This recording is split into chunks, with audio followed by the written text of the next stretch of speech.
Today, we're going to dive into a key idea that can completely shift how you build attraction, especially over time. And here's what's interesting.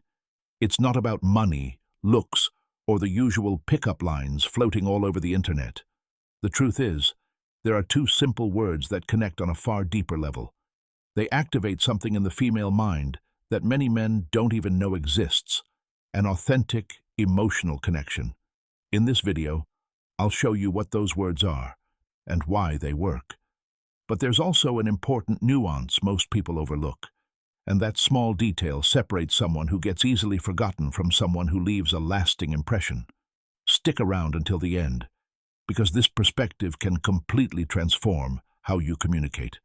Before we go on, a quick favor. If you find this helpful, support it with a like or by subscribing.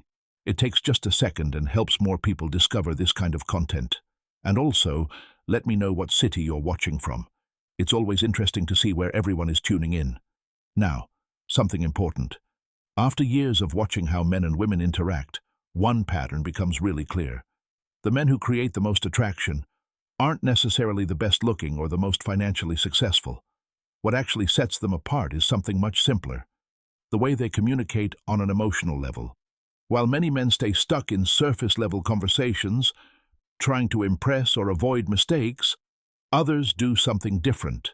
They use specific words that act like emotional triggers when used correctly.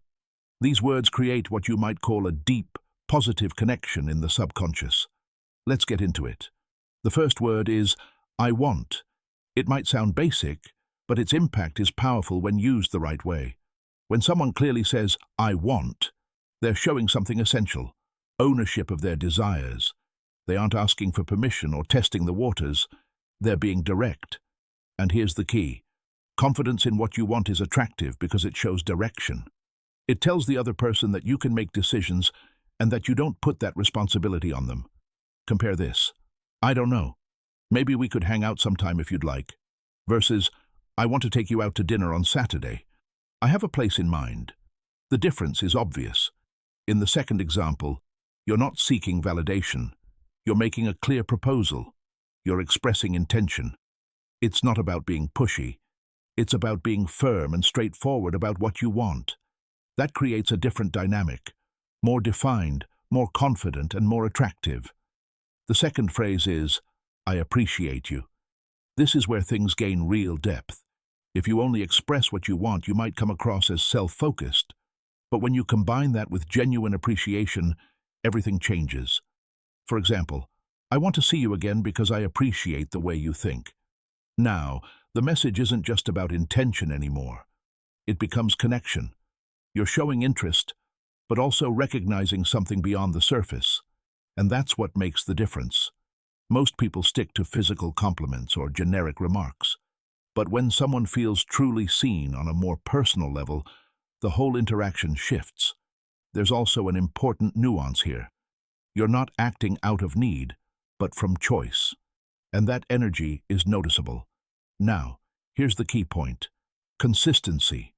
There's something that can completely ruin the effect of all this: lack of alignment. Consistency means that what you say matches how you say it.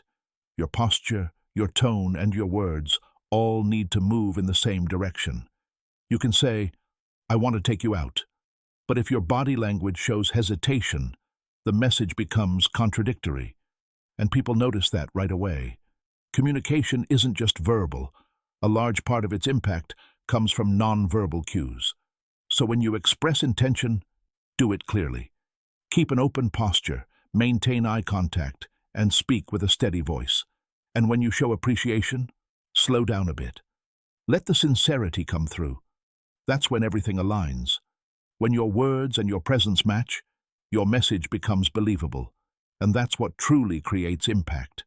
Timing also matters. Another crucial factor is knowing when to use these words. It's not about repeating I want and I appreciate you like a script.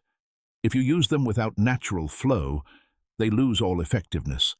The key is to use them in the right moments, when you genuinely want to express intention or create a memorable connection.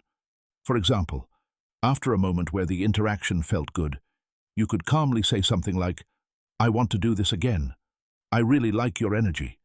A phrase like that, at the right time, leaves an impression, because it's not just about what you say, it's about when you say it. That's how an emotional experience is created, one that can stay in her mind. To wrap it up, if you want to keep exploring ideas like this, feel free to subscribe and turn on notifications. The goal here is to share content that helps you communicate better and understand these dynamics more clearly. Now you have the tools. Use them with awareness and from a genuine place. It's not about acting or pretending. It's about expressing yourself authentically. You don't need to be perfect to make an impact.